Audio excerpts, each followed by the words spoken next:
أفلا ينظرون إلى الإبل كيف خلقت وإلى السماء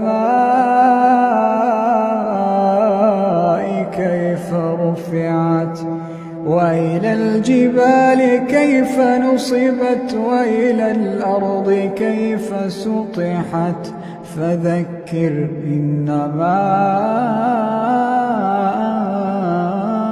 أنت مذكر.